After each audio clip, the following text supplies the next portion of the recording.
Balon gibi şişen nefis İnegöl köfte tarifi yapacağız arkadaşlar bugün. Orijinal, tam lezzetiyle, çok lezzetli evinizde. Bakın İnegöl köftenin özelliklerinden birisi de esnek olmasıdır. İçinden de belli. İnanılmaz lezzetli oldu. Efsane bir köfte oldu.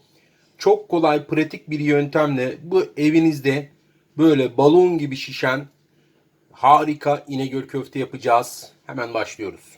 Herkese merhaba arkadaşlar. Kanalıma ve mutfağıma hoş geldiniz. Bugün evde nefis orijinal İnegöl köfte yapacağız. Şu anda pişiriyorum. Pişirdiklerim de burada. Bir yarım ekmek yaptık. Bir de pilav üstü yapacağız. Bakın köfteye arkadaşlar. Balon gibi şişmiş. Görüyor musunuz? Nefis oldu. Şu an yeni yaptık. Şöyle bir tanesi de sizin için kesmek istiyorum.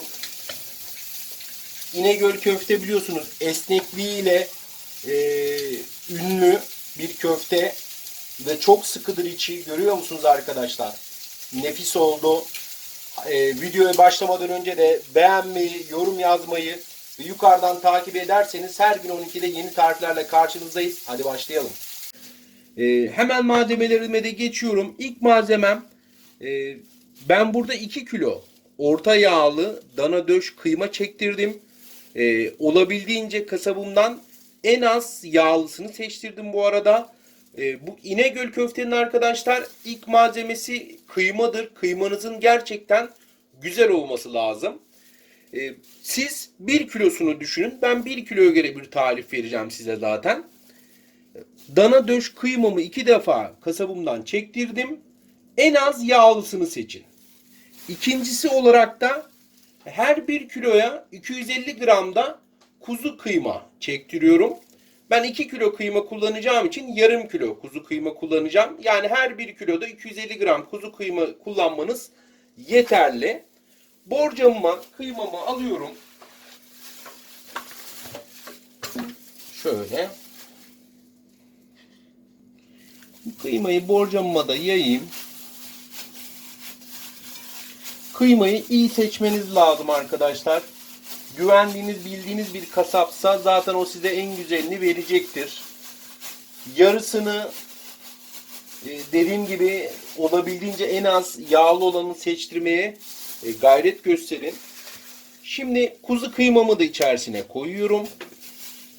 Bunu da yine eşit bir şekilde içerisine koyuyorum hemen. İyice yayın. Geniş bir böyle benim gibi bir kaba alırsanız yoğurmanız da kolay olur. Şimdi arkadaşlar yapacağım işlem şu. Her 1 kilo kıyma için 1 tatlı kaşığı karbonat kullanacağım. Ben 2 kilo kullandığım için 2 tatlı kaşığı dolu karbonat kullanacağım. Karbonatı da yani siz evde 1 kilodan yapacaksanız 1 tatlı kaşığı alın bardağınıza. Karbonatı da aktive etmesi için limon suyu koyacağım. Ben burada 2 yemek kaşığı koyuyorum. Çünkü 2 kilo için yaptığım için. Gördüğünüz gibi hemen köpürmeye başladı. Ve hemen de bu arada da karıştırıyoruz. Şimdi karıştırdıktan sonra da bardağımın yarısına kadar da su koyuyorum.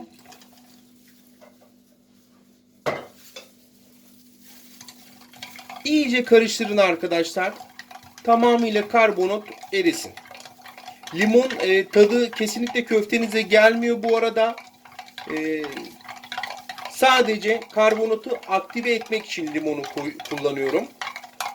Şimdi iyice karıştırdım. Şimdi kıymamın üzerine karbonatımı dökeceğim ama karıştırarak dökün ki bardağın içinde herhangi bir tortu kalmasın arkadaşlar. Karıştırarak dökün. Bardağınızın içinde herhangi bir tortu kalmasın. Şimdi tabii benim kıymam şu an 2,5 kilo kıyma var burada. O yüzden size çok gelebilir. Siz 1 kilo kıymadan, dana döşten 2 kez kasaptan çektireceğiniz için 250 gram da kuzu kıyma daha az olacaktır. Yani 1 tatlı kaşığı karbonat, 1 yemek kaşığı limon koyacaksınız. Zaten videonun açıklama kısmında 1 kiloya göre 1 kilo 250 grama göre Ben size malzemeleri yazacağım. Şimdi bu aşama çok önemli. 10 dakika boyunca hiç ara vermeden bu kıymayı yoğuracağız arkadaşlar. Kıymamız bir macun kıvamına gelecek. Evet arkadaşlar, kıymamı 10 dakika boyunca yoğurdum. Gördüğünüz gibi kıymanın artık rengi de değişti ve bayağı bir toparladı kendini. Şimdiki baharatlarımı eklemeye başlayacağım. Şimdi normalde İnegöl köfteye çok bir baharat kullanılmaz arkadaşlar. Bu yüzden her 1 kiloya 1 tatlı kaşığı tuz kullanıyorum. Her 1 kiloya 1 tatlı kaşığı tuz kullanıyorum. Her 1 kiloya yarım çay kaşığı tatlı toz biber kullanıyorum. Normalde bu konmaz ama ben seviyorum, içinde güzel bir tat veriyor. Bu size kalmış. Her 1 kiloya 1 tatlı kaşığı tuz, her 1 kiloya da yarım çay kaşığı tatlı toz biber kullanıyorum. Şimdi bunu güzelce yine yoğuracağım arkadaşlar. Bir 2 dakika kadar. 2 dakika kadar. Şimdi baharatlarımı da iyice yoğuracağım. 2 dakika boyunca da yoğurdum arkadaşlar. Şimdi dediğim gibi tekrar diyorum, orijinal İnegöl köftede ekmek rendesi de konmaz ama ben her 1 kiloya yarım çay bardağı ekmek rendemi koyuyorum. Galeta unu kullanmayın. Şimdi yine yoğuruyorum. Arkadaşlar, kıymam istediğim gibi iyice sıkılaştı. Elastik bir kıvama da geldi açıkçası. Şimdi buradaki en önemli aşamalardan bir tanesi de şu. Kıymamı streçle saracağım.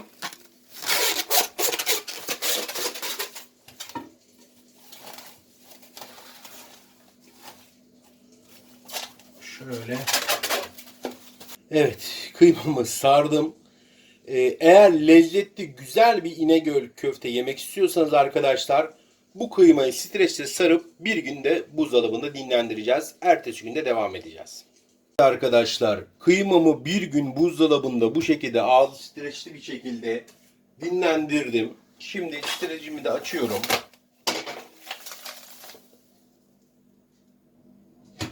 Şimdi 2 adet de orta boy soğanımı rendeledim. Daha sonra da suyunu iyice sıktım. Soğanımı da şimdi bu aşamada ilave edip yoğuracağım. Şöyle bir 2 dakika kadar yoğurmanız yeterli olacaktır. Arkadaşlar, kıymalarıma şekil de vereceğim. Biraz da su alın elinize. Bu şekilde bir kavanoz kapağının içerisine bir naylon koyun. Böyle bastırın. Naylonu koymamızdaki amaç daha kolay köftemizin çıkması içinden.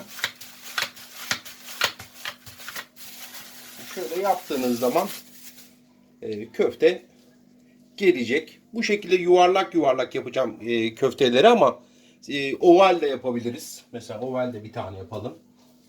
Böyle klasik İnegöl köfte isterseniz.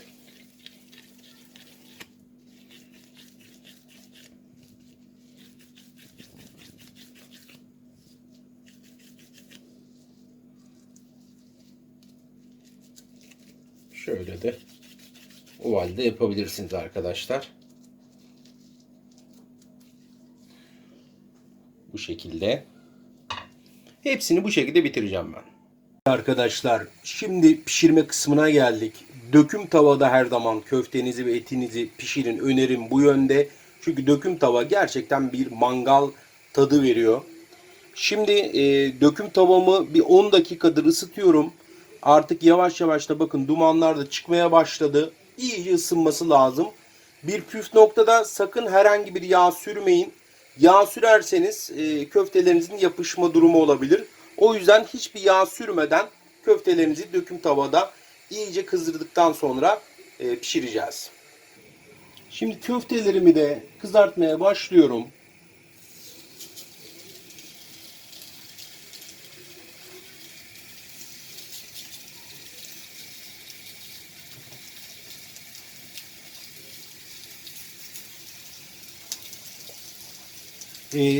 Yanlardan köftelerin rengi değişmeye başlayınca arkadaşlar çevireceğiz.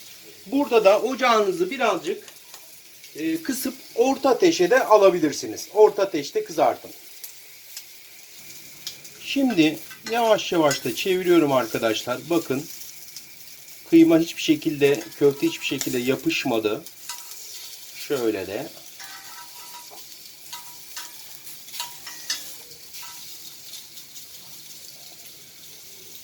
Sürekli köfteyi çevirerek de pişirebilirsiniz arkadaşlar. Köfte et gibi değil. Pişiriyorum köftelerimin. Ben böyle biraz kızarmış seviyorum açıkçası. Her tarafını eşit şekilde pişiriyorum. Tavamı da iyice doldurayım köfteyle.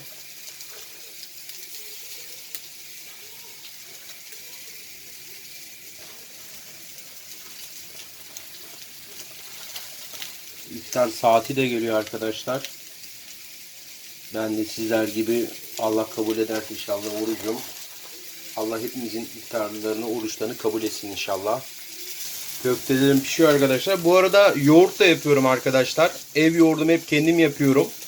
Böyle evinizde organik, doğal, prebiyotik böyle yoğurt seviyorsanız videolarımda yoğurt tariflerim var. Kalıp gibi yoğurt tariflerim. Bilginiz olsun. Özellikle ev hanımlarına sesleniyorum. 3 kilo sütten yapıyorum şu anda bunu. Neyse köftemize dönelim gene. Partimizde arkadaşlar yarım ekmek İnegöl köfte yaptık. İçerisine biraz soğan ve pul biber de koydum. Arkadaşlar pişirmeye de devam ediyorum. Şimdi güzelce demin bir yarım ekmek köfte yaptık. Bir tanesini de şöyle içini kesip şöyle içinde göstermek istiyorum sizlere. Böyle köftenin sıkılığını görmenizi istiyorum. Bakın. Harika oldu. İşte şu an oruçta olduğum için yiyemiyorum, tadamıyorum ama işte zaten İnegöl köftenin orijinalinde de o esnekliği, sıkılığıyla zaten meşhur bir köfte. Mükemmel oldu. Ve köftelerimiz de balon gibi şişti. Hepinize şimdiden afiyet olsun diyorum. İster pilav üstüne, ister yarım ekmek içerisine yiyin. İster yuvarlak, ister klasik köfte yapın. Ama evde İnegöl köfteyi tadında ve lezzetinde yemek istiyorsanız bu tarifime uymanız yeterli. Her gün saat 12'de yeni tarifler paylaşıyorum. Beğenmeyi, yorum yazmayı lütfen unutmayın. Görüşmek üzere.